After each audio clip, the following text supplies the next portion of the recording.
Divine decree for the Sophia Krystos Lightbody. By the eternal flame of the Sophia Krystos Light, I stand in the radiance of divine remembrance. I awaken the sacred blueprint within, activating the crystalline codes of my true essence. I am a vessel of pure divine light. The wisdom of Sophia flows through me.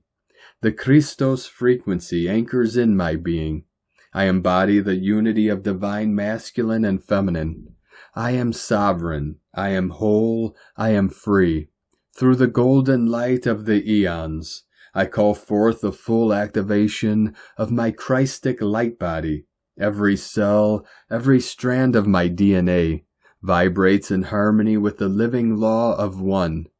I surrender all distortions, all illusions, to the infinite love of the Holy Sophia.